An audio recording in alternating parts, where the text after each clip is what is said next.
getting numbers yesterday from the ministries. It could cost 500,000 jobs. This is serious. It's unprecedented. Premier Doug Ford is warning of the potential for massive job losses in Canada if the Trump tariff threat becomes a reality, vowing to protect Ontario. Good afternoon. The Premier's blunt warning comes with less than a week to go before President-elect Donald Trump is sworn in. While there's a dire prediction on possible job losses, the Premier says he's ready for the fight and is not ruling out an early provincial election. CTV's Queen's Park Bureau Chief Siobhan Morris joins us now live with more. Siobhan.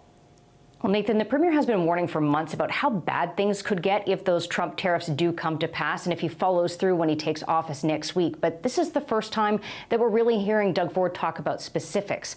Doug Ford says that ministry officials told him that we can expect in Ontario alone to see job losses in the neighborhood of 450 to 500,000 people.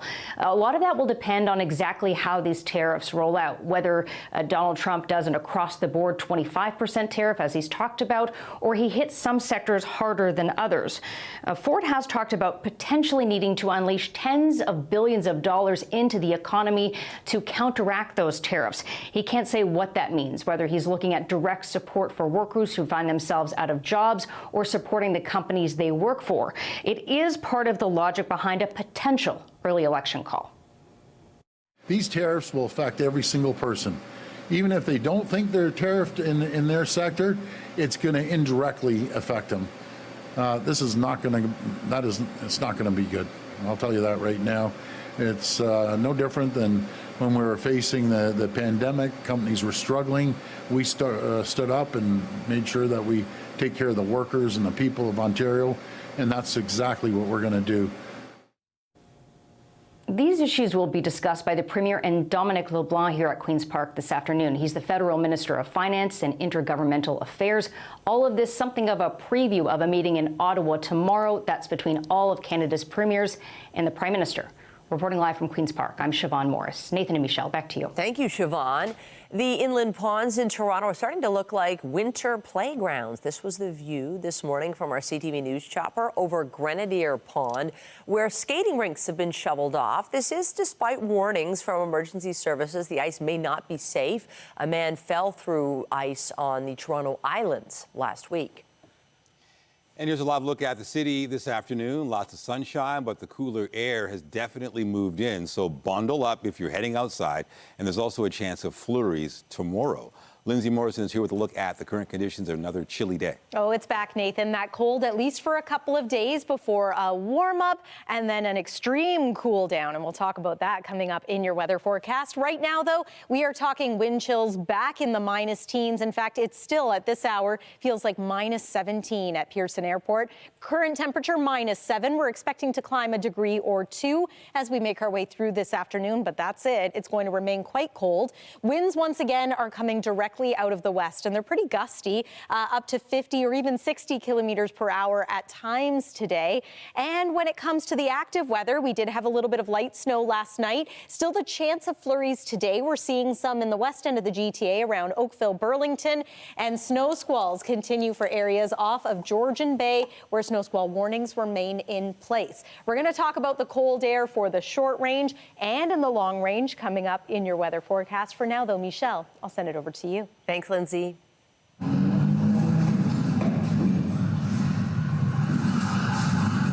You're watching wild video from York Regional Police as they highlight a suspect who fled after a home invasion. Our Mike Walker was at the Crime Stoppers news conference today, and he joins us live with more. Mike. Well, Michelle, Crime Stoppers and York Regional Police are releasing details about 10 suspects who are wanted for separate violent home invasions, armed carjackings, and robberies across the region over the past year. Hello, I called 911 right now. I called 911, okay? I called 911. Chilling surveillance footage captures some of the violent incidents, including one of 5 armed spa robberies across York Region and Toronto, as well as armed home invasions, including this one in Nobleton in November, when police say the suspect shot and seriously injured a neighbor who ran over to help, as well as carjackings that police say involve the suspects assaulting the victims before stealing their vehicles. Now, in some of these violent crimes, responding officers are confronted by as many as 10 suspects, some of them armed. Many of these investigations, several arrests have been made. The hold-up squad and Crime Stoppers are sharing photos of the outstanding and most wanted suspects, hoping it will help generate more tips. Here's more from investigators on the spree of violent home invasions across the region. Year over year, we're not seeing an increase. We're almost on par from what we've seen in 2023. Believe it or not, from 2024, when looking at 2023, we were actually down 9% in home invasions. As you can imagine, when you're dealing with violent criminals, the people, the friends they keep are probably not the folks that want to call the police. But there's avenues for them to provide information to us through programs like Crime Stoppers. Statistics released today by Crime Stoppers shows that in 2024, York Region Crime Stoppers received more than 3,100 tips, resulting in 103 arrests and 445 charges laid. Reporting live, I'm Mike Walker. Nathan, back to you. All right, thank you, Mike. Now to the Israel-Hamas war and a new sign that a ceasefire deal between Israel and Hamas is in sight. We're on the brink of a proposal that I laid out in detail months ago, finally coming to fruition. U.S. officials say there's a possibility a deal could be signed as early as this week. It would include Hamas releasing the hostages. In exchange, Israel would end major combat operations in Gaza, which have killed nearly 47,000 Palestinians, according to the Hamas-run health ministry. Though research recently published in the prestigious medical journal The Lancet suggests the toll could be significantly higher. The Hamas attack on October 7th, 2023, killed 1,200 people. Meantime, families of Israeli hostages are hoping there will be a deal to free the captives. Incoming President Donald Trump has warned that all hell will break out if there's no deal by the time he's sworn in. CTV's Raheem Ladani has been talking to hostage families and joins us now. Raheem. Nathan and Michelle, I just spoke with a woman named Ashley Waxman Bakshi. Her now 20-year-old cousin was taken during the October 7th attacks, and she told me, yes, she wants the latest talks of a ceasefire to come to fruition, but that she's not getting excited because this roller coaster has happened before. These are pictures of her cousin, Agam Berger. Bakshi tells me she's full of life and loves to play the violin, and she's holding on to hope that she's still alive. A deal for a ceasefire in Gaza and the release of hostages is reportedly in its final stages. Officials in Qatar say they've handed over drafts of a possible agreement to both Israel and Hamas. Hamas has accepted the agreement, while the Israeli cabinet would still need to give final approval of the 3-phase plan. Any deal is expected to pause the fighting and bring the remaining hostages home to Israel. I want you to take a listen to Bakshi describing a story about Berger, who you see here, which she heard from a fellow released hostage. We found out that she's been praying over the little food that she was getting. She told her captors, the terrorists made her and another young female that was held hostage cook and do things like that. And at first they were happy that they were given a job because they were bored. You know what I mean? So they were happy that they had something to do. But she told her, the terrorists, I don't cook on Shabbat. It's against my religion. And so we kind of understood that she's really turning to faith and to God there. Now, if this ceasefire deal holds in its proposed form, phase 1 would see dozens of hostages released by Hamas over a 6-week period in exchange for potentially hundreds of Palestinian women and children imprisoned by Israel. Reporting live, I'm Raheem Ladani. Michelle, I'll send it back to you. Thank you, Raheem. And closer to home, York Regional Police are asking for the public's help to identify suspects in a hate-motivated break-and-enter in Markham. Police have released images of the suspects who broke into a commercial unit near Yonge and Doncaster early Friday morning. Police say they vandalized the property, causing significant damage and also left anti-Semitic graffiti. Police are asking anyone with information to come forward. The fight to save safe injection sites in Toronto is not over. A community meeting was held to outline concerns over the province's plans to shut them down. CTV's John Musselman reports. That happened. Nearly 200 people showed up at Trinity St. Paul Centre on Bloor Street to express their concerns about the province's plan to close 10 supervised consumption sites. One of the speakers was Catherine McCluskey. Her son Jonah died of an overdose in June 2024, killed by what she calls Toronto's toxic drug supply. He died within a few days of 4 other people suffering from accidental overdoses in Toronto's West End. And as was clarified or alluded to earlier, accidental doesn't mean I didn't mean to, or I know what I had, or I took too much. Accidental means that people are being killed by Toronto's toxic drug supply. The government says it instead will fund treatment centres known as HART, Homelessness and Addiction Recovery Treatment. This whole idea that using narcotics are going to provide any real substantial benefit that's going to make up for shutting down the supervised consumption sites is a joke and a lie. Simple as that. But advocates say without harm reduction sites, more people will die. And the thing is, if we get rid of them, we're going to have a lot of people dying in the streets. That's what's going to be happening. Currently, more than 500 people a year die in Toronto of opioid addictions and overdoses. Well, that's really going to increase if we don't have these sites. The official government response is they don't believe in the idea of injection sites. They don't want to say that, so they use, I think, community security as the excuse. But data obtained by CTV News in the fall shows that crimes like robberies and shootings actually drop among neighborhoods with supervised drug consumption sites. In a statement released tonight, a spokesperson for the health minister wrote, communities, parents and families across Ontario have made it clear that the presence of drug injection sites near schools and daycares is leading to serious safety concerns. Enough is enough, and our government is taking action to protect children and their families while taking the next step to create a system of care that prioritizes community safety, treatment and recovery by investing $378 million to create HART hubs. The province says these treatment centres will offer comprehensive primary care. They'll also offer support in mental health and finding shelter. They're expected to open at the end of March. John Musselman, CTV News. 2 sources close to the campaign tell CTV News Mark Carney will announce his candidacy in Edmonton on Thursday. Carney grew up in Edmonton and attended high school there. He later went on to Harvard and Oxford universities before embarking on a career in finance, eventually becoming governor of the Bank of Canada. Carney went on The Daily Show with Jon Stewart last night to talk Trump and the threat of tariffs.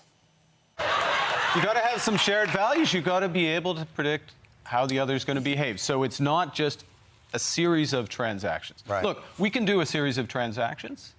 We're fine. We're in a strong position. You want to do a series of deals,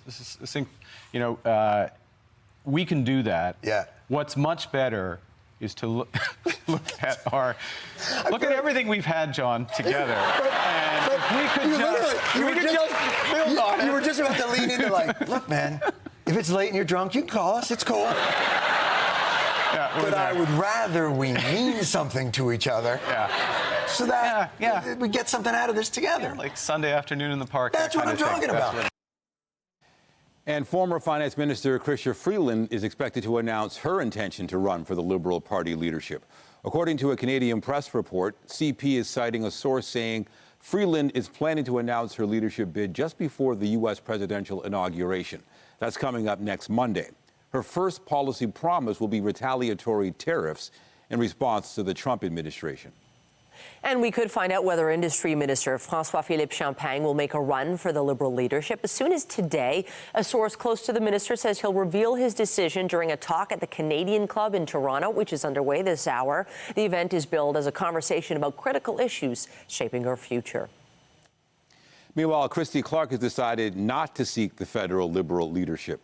The former BC Premier says it was a difficult decision, but insists there isn't enough time in the race for her to mount a successful campaign and renew the party. Clark also says she cannot effectively connect with Francophone Canadians in their own language, despite working hard to improve her French skills. In Washington, confirmation hearings begin today for U.S. President Donald Trump's cabinet picks. First up is Defense Secretary nominee Pete Hegseth, who delivered his opening statement to the Senate Armed Services Committee. Now, it is true and has been acknowledged that I don't have a similar biography to defense secretaries of the last 30 years. But as President Trump also told me, we've repeatedly placed people atop the Pentagon with supposedly the right credentials, whether they are retired generals, academics, or defense contractor executives. And where has it gotten us? He believes, and I humbly agree, that it's time to give someone with dust on his boots the helm, a change agent. Hegseth vows to bring what he calls a warrior culture to the military if confirmed. He is dismissing sexual assault allegations against him as a smear campaign, but the top Democrat says the allegations against Hegseth are extremely alarming. In Australia, mysterious ball-shaped debris have closed 9 Sydney beaches. They were shut down after small white and gray balls washed ashore at the height of the summer holiday season. Local authorities are working to safely remove the matter. Most of them are the size of marbles, with some larger. The samples will be tested. Last October, several beaches were closed after thousands of balls appeared. They turned out to have formed from a variety of chemicals. Back here at home, new data from Royal LePage shows the aggregate price of a home in Toronto decreased year over year in the fourth quarter of last year. The company's house price survey found the aggregate price of a home in the city decreased 1.7% to just under $1.1 million. The condo market seems to be partly responsible here, with the median price of a condo down 2.7% to just over $680,000, while the median price of a single-family detached home was up 1.2% to more than $1.6 million. In the GTA, the aggregate price of a home increased 2.3% year over year to $1.14 million. Lindsay. Well, we've been talking quite a bit about the Great Lakes and the fact that there isn't a whole lot of ice coverage on them right now. Normally, we'd be about 17-18% total ice coverage. We're now at about 7%. And 1 week ago, only 1%. So the cold weather certainly helping with that. It looks as though we are going to get a little bit of a warm up again as we make our way into this weekend. But then some cold air, bitter Arctic air, is going to move in for next week. And this could end up being a prolonged period of freezing weather. We're going to talk about that in your long range forecast after this break here on CTV News at noon. There's renewed concern about the dangerous wildfires burning in Los Angeles because of the return of the strong Santa Ana winds.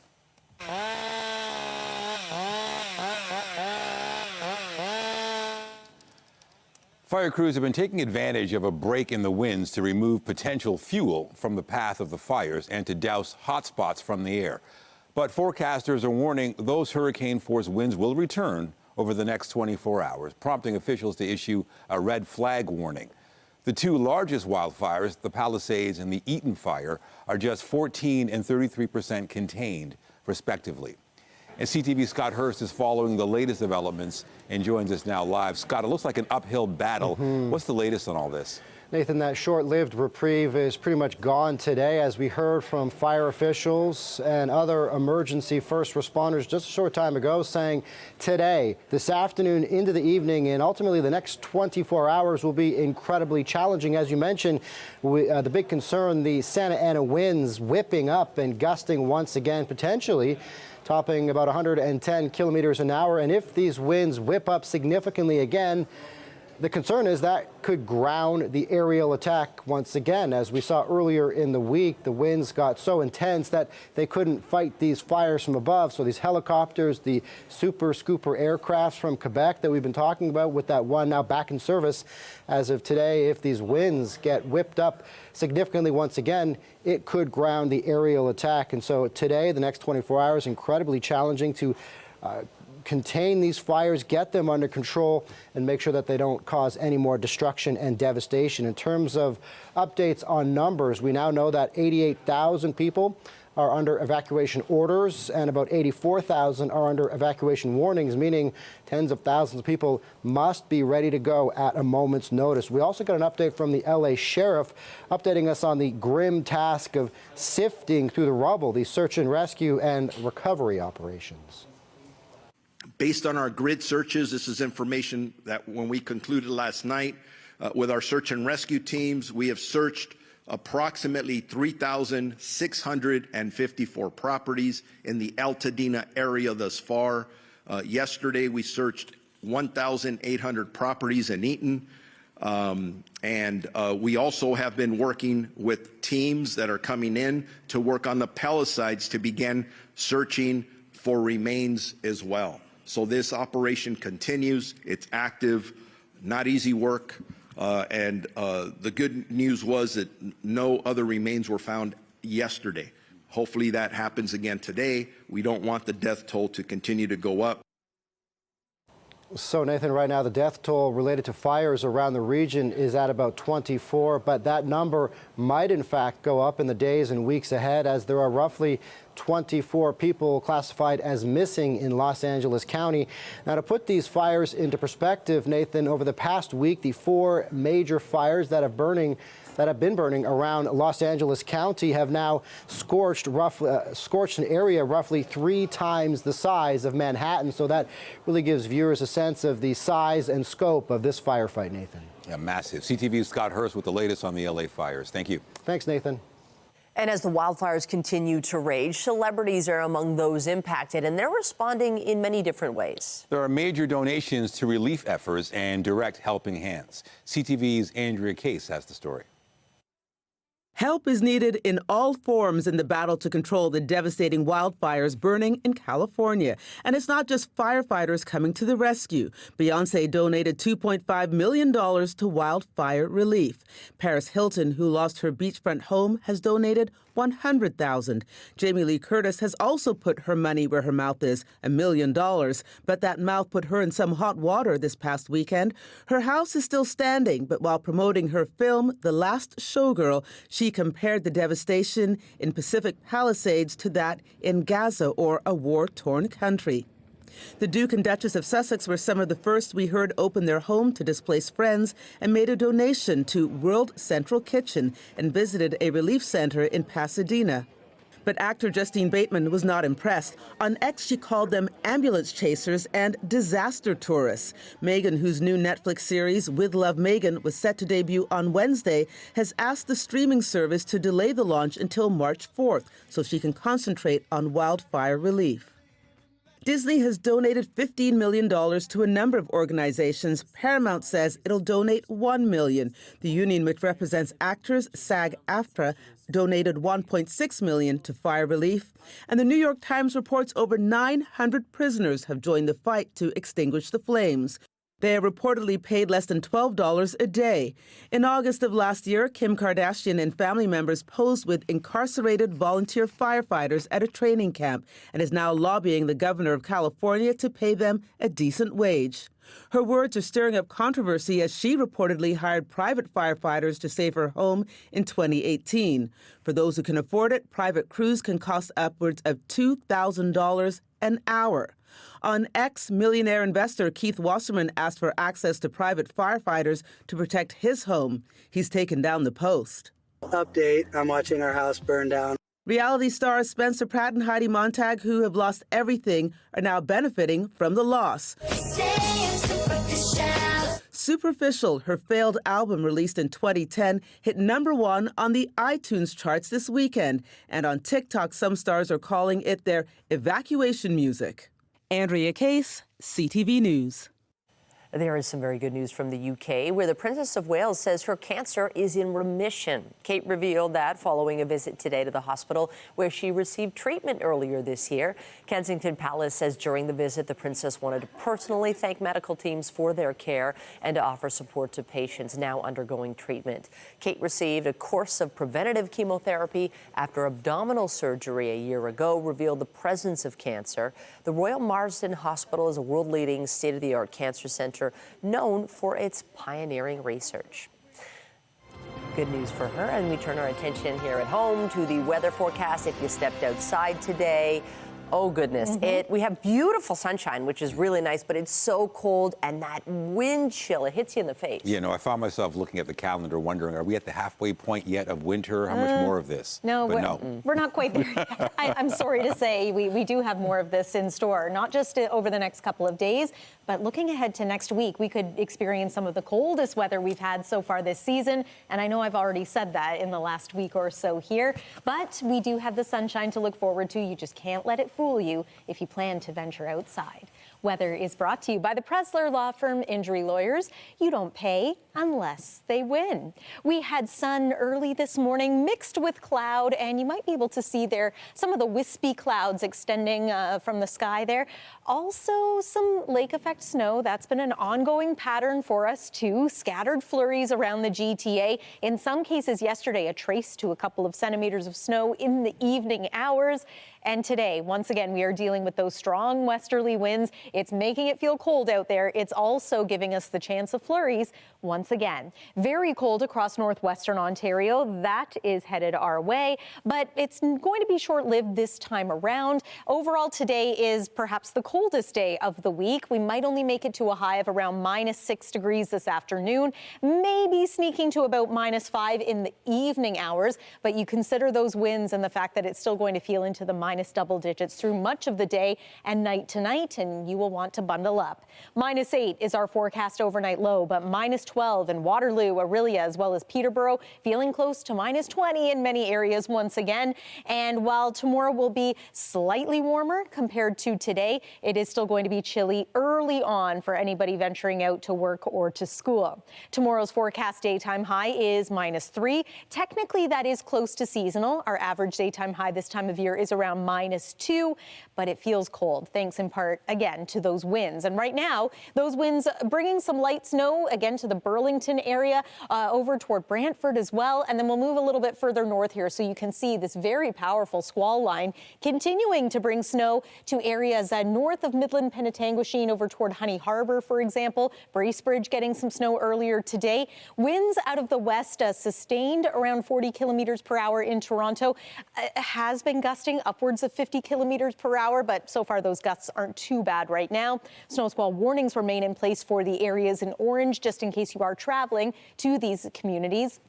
And there's a winter weather travel advisory in place for the Minden area.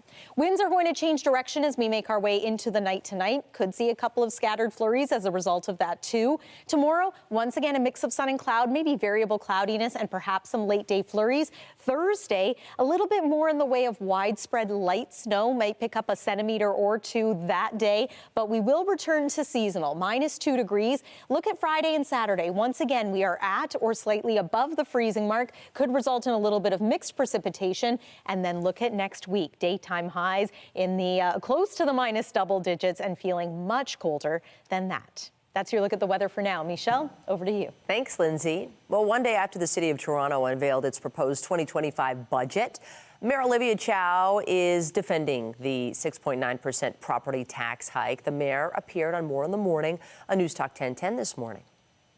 Times are tough for a lot of people. Some people are a few paychecks away from being evicted. Right. So I focused the budget very much on making life affordable for folks, whether it's building more housing, supporting tenants, helping them not get renovated. And also because so many people are using food banks, like 1 in 10, and a third of them are kids, and you can't learn if you are hungry, right? So that's why there are food in schools, good food in schools, more thousands of kids, and also in summer camp, because I hear from kids, summer camp counselors that said that they are just hungry during the day. And I said, what? This is a live shot of City Hall this hour. The Budget Committee review of the mayor's proposals continues tomorrow. We're going to take a short break. Consumer Alert is next. Stay with us.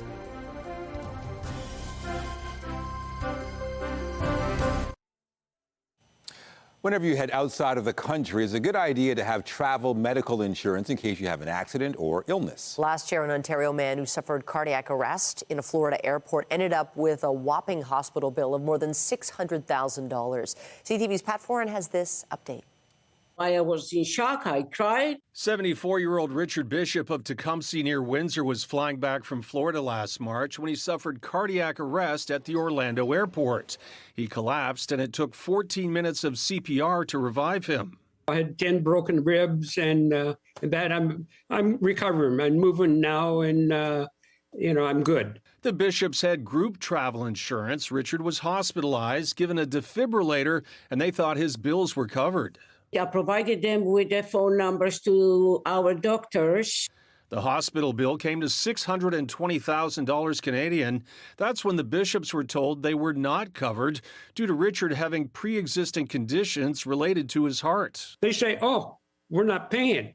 The Bishops were insured with Green Shield, and at the time the company said it couldn't provide details due to privacy concerns. It was never, ever explained properly to him. Martin Firestone with Travel Secure agreed to review Bishop's case. Firestone felt the Bishops did check to make sure they had proper coverage before going to Florida.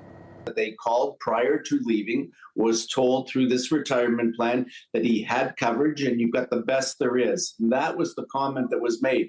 I said, stop right there. With Firestone's help, the case was appealed and Green Shield agreed to settle the hospital bill for a reduced amount of almost $365,000 Canadian. A spokesperson told CTV News, "We cannot provide specific details. Upon receiving the requisite medical documentation, we were pleased this resulted in a positive outcome for the Bishop family." Everything lined up properly here, your program, my letter, and the fact that they realized this would have been a battle they didn't want to fight. Thank you, Pat, and your team. It turned out really good that they did pay, that we could start living our life again without having that worry. We're very happy. Pat Foran, CTV News. Large-scale weather events come at a cost because of time spent cleaning up and the dollars it takes to get back to business. Now, a new report says 2024 was the costliest year on record in Canada for weather-related losses. CTV's Jessica Smith has the details. The largest chunk of that number comes from just 4 events within a few weeks of each other. In 2024, including the floods in the GTA in July, the wildfires in Jasper, Alberta from July into August, and the hailstorm in Calgary, Alberta in late August. The full list includes weather from the West Coast to the East Coast, impacting hundreds of thousands of Canadians and their home insurance premiums. The trend is, this is not a one-off. This is not just this is a trend that we're seeing, not a fluctuation. And so my sense is that we're going to see more of these expensive ones. According to Amanda Dean with the Insurance Bureau of Canada, the cost to insurance for damage caused by severe weather has been steadily growing. In 2016, claims in Canada totaled $6 billion.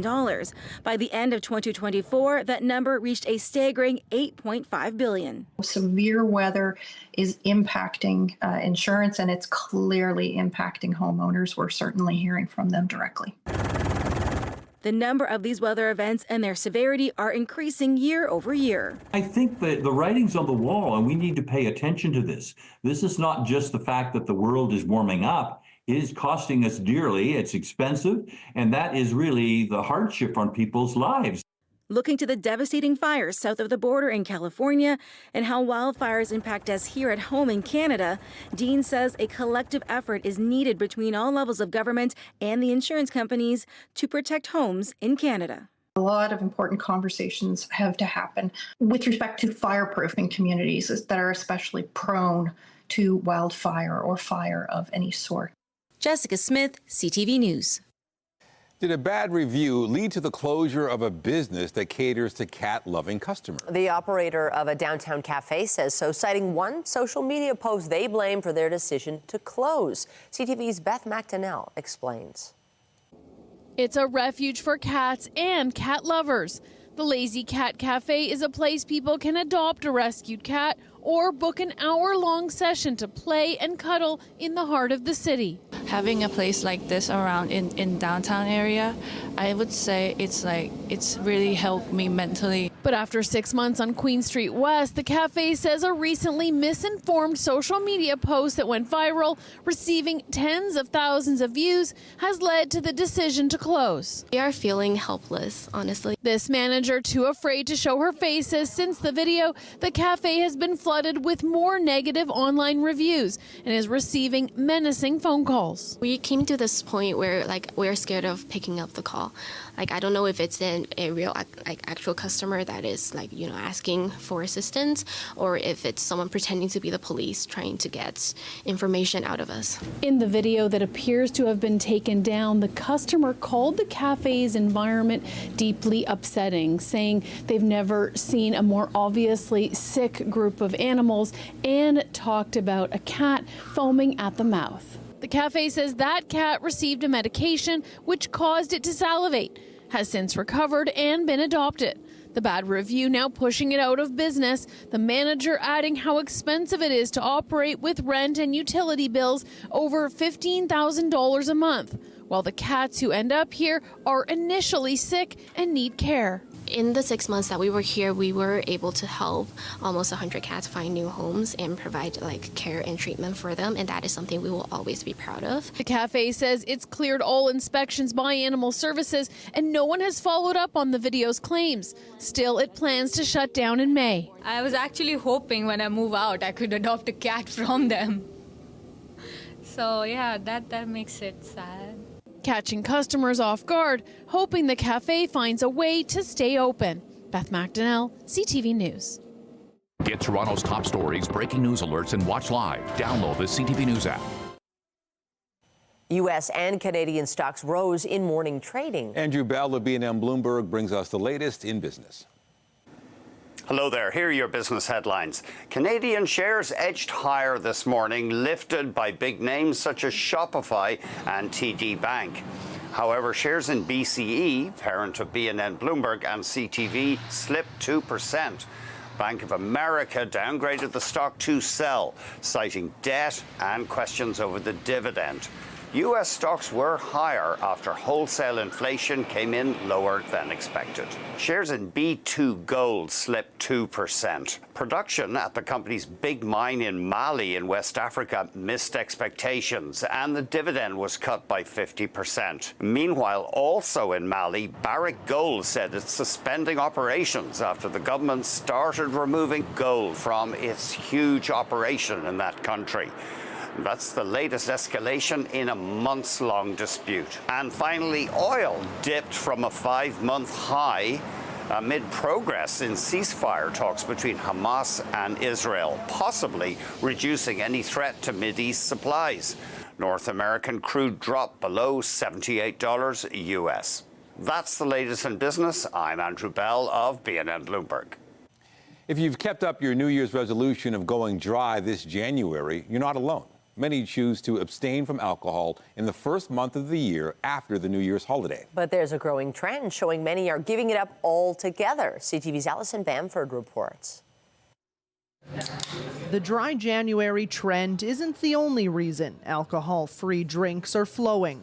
If they're not drinking, they still want a handcrafted drink and not just something simple. This Saskatoon restaurant noticed a shift last spring. Now 90% of their drink menu can be substituted for low or no alcohol versions. They want to make better choices around what they're drinking, what they're eating, and alcohol isn't exactly their go-to anymore.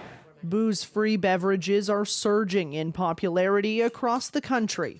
I call it a movement. The owner of Hamilton-based Free Bar, an online store that specializes in non-alcoholic beverages, says demand for their products shot up over the last year, with many customers taking part in what's called zebra stripe drinking. They're actually choosing to drink an alcoholic drink and a non-alcoholic drink throughout the evening. A 2024 report suggests 75% of those who drink non-alcoholic beverages also drink alcohol products, and it's younger and middle-aged consumers with a strong focus on health and wellness buying alcohol-free drinks the most. I'm seeing a lot more winemakers who make quote, regular or traditional wines, introducing low alcohol options and no alcohol. Adding this to their portfolio is just a recognition of those trends, and particularly in that young cohort of Gen Z.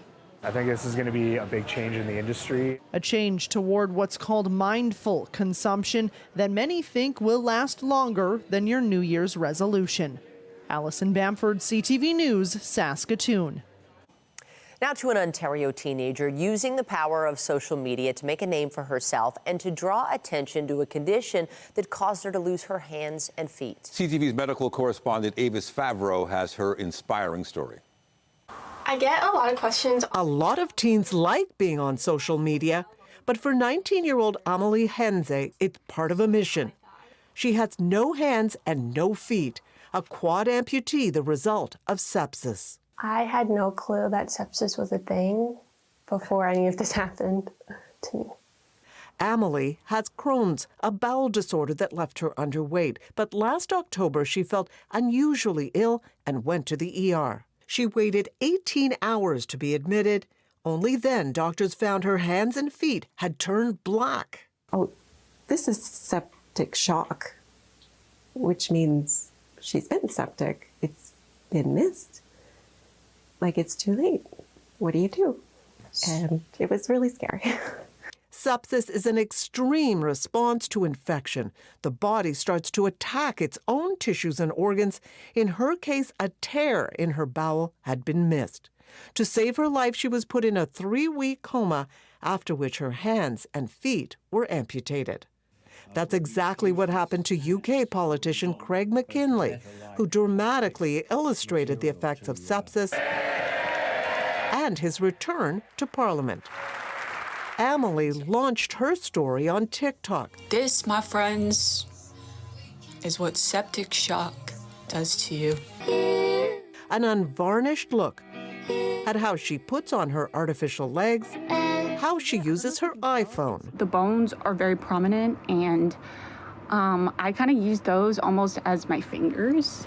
I feel like talking about it it makes me feel like there's a reason that all this happened to me, and it's kind of turning a tragedy into something more beautiful.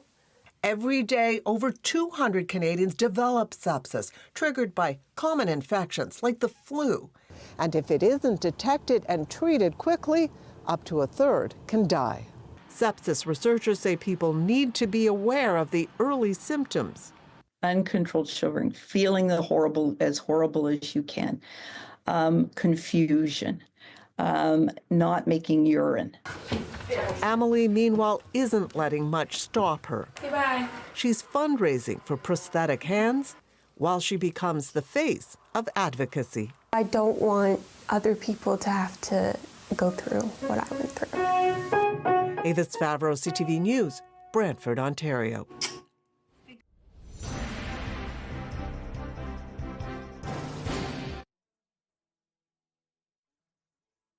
Have to go back. The Oscar nominations will now be announced January 23rd.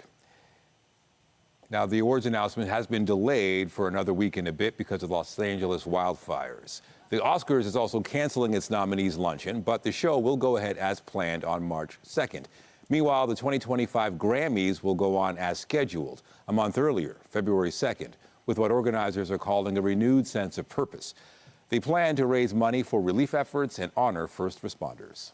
A winter wonderland of majestic ice castles is up and running in New Hampshire. The annual event has become a major tourist attraction. Look at this, and has now opened its doors. It features 25 million pounds of ice carved into towers, tunnels, and other cold creations. There's a slide there. Frosty weather in the area allowed the installation to open earlier this year. How cool is that? Oh, I know, and we're frosty here, too. Yeah, given the weather we've been having recently and will have next week, I think we're going to be making a few ice sculptures around here, too. I don't know. Are you guys managing okay with the temperature today? Well, I think that story is the key. If you have a fun winter activity like skiing or hockey or something, then winter's not so bad. You can actually enjoy it.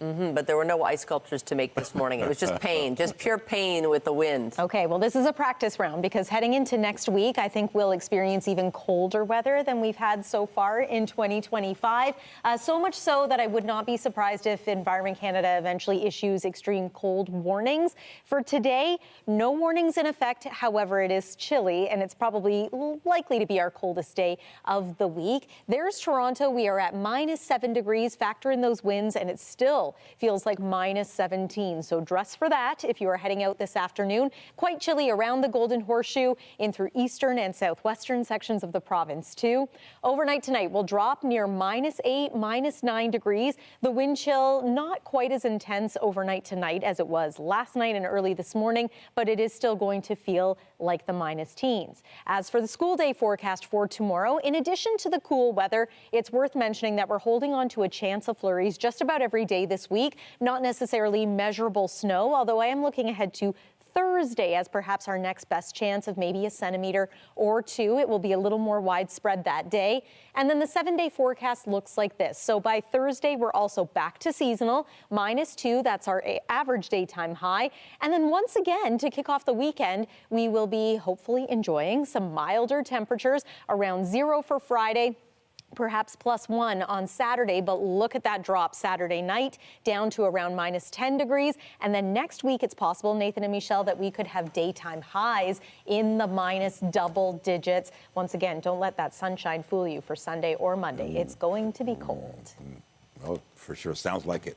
All right, thank you so much. And that is CTV News at noon. Remember, you can get Toronto's breaking news all day long on CP24 and at our website, ctvnewstoronto.ca. For Lindsay Morrison and the whole team here, have a wonderful afternoon. Stay warm. I'm Michelle Dubé. And I'm Nathan Downer. Be sure to join us later for CTV News at 5 and 6. Take care.